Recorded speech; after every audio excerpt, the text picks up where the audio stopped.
Jesus Christ.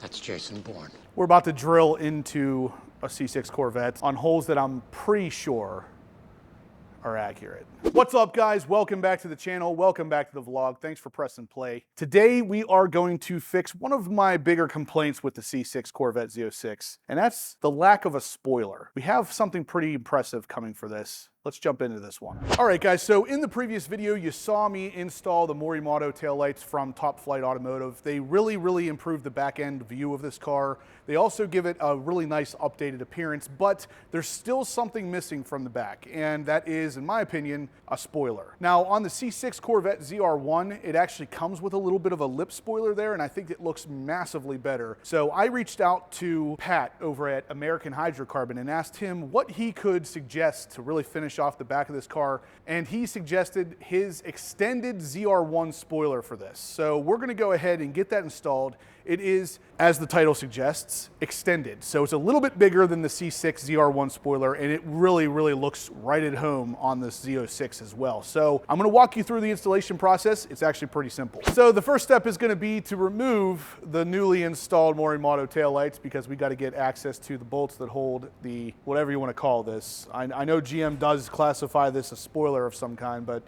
I don't think it is. So we got to get to the bolts of that and pull out the third brake light, because that is going to go into our new spoiler from Pat over at American Hydrocarbon. We need a T15 screwdriver to remove these taillights to gain access to this stuff. So this is very sad. This is a very sad shot here, but I assure you no damage is being done here because this back end is expelled. We're gonna go ahead and go in through the taillight holes and get access to the bolts underneath that little spoiler third brake light thing. Now that we got the taillights out, we're gonna go in with a 10mm socket and start removing the nuts off the back of the third brake light here. And the first one is really close to the back of the car, and this just broke free with just my fingers. This is not on there very tight. So there's one of the 10mm nuts. If they're all like that, I'm kind of curious how this thing hasn't just blew off the car by now. There's no editing here, guys. These screws are seriously, or these nuts are on here really loosely. All right, so electrical connector out first. Now this should just slide right out, yeah. So from here, we're gonna go ahead and actually remove the studs off of here so we can get the third brake light out of this plastic enclosure. So with a pair of pliers, you can actually grab the studs here and just start turning them. And eventually you'll get to the point where they're loose enough we can unthread them by hand, and that's gonna allow us to take out the third brake light. So with these two studs out, we can just grab the third brake light and wiggle it out of the way.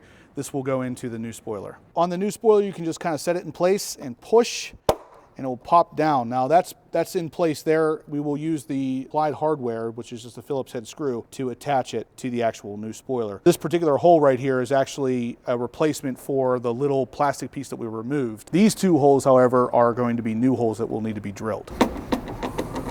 All right, so this part I'm gonna call it a pro tip, even though I haven't done this before. So what we're gonna do is use a little bit of paint, dab it on these screw heads here, place the spoiler onto the car where it's going to permanently live, and it's going to leave behind the paint marks on the bumper so we know where to drill. Wish me luck. All right, guys, so we did the paint. You can actually see a faint mark right there and one right here as well, so we're going to go ahead and start drilling some holes.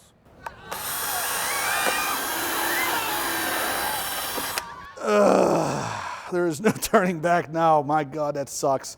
That is painful. Oh, that's painful.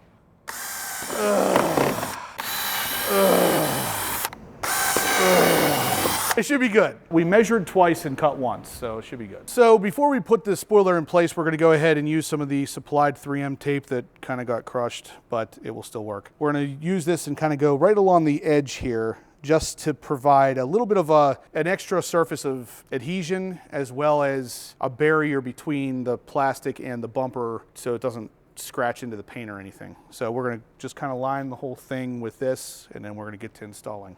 So guys, the next step is going to be to remove the protective liner on the double-sided tape.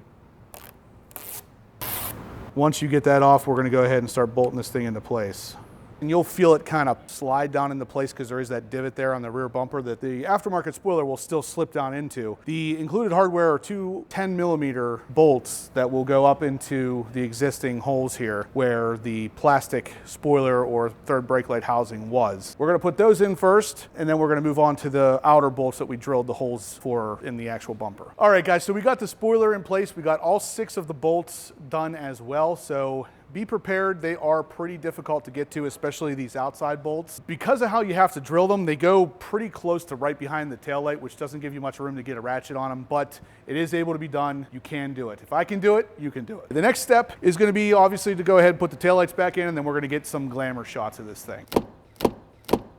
All right, guys, that is going to do it for today's video. We did manage to get the spoiler, which is the extended ZR1 style spoiler, installed from American Hydrocarbon. I will link it in the description down below if you're interested in doing one for yourself. It is painted carbon flash. I forgot to mention that earlier in the video. It will perfectly match the side skirts and the front splitter that we recently put on the car. So now we got the ZR1 style splitter, the ZR1 style side skirts, and the ZR1 style front lip. This car is looking like a ZR1 minus the fact that it is the Z06 LS7 7.0 V8 power plant. But anyway, guys, that is it. If you enjoyed what you saw here, please smash that thumbs up button. Let us know you're liking the content so we can keep doing the C6 Corvette stuff for you.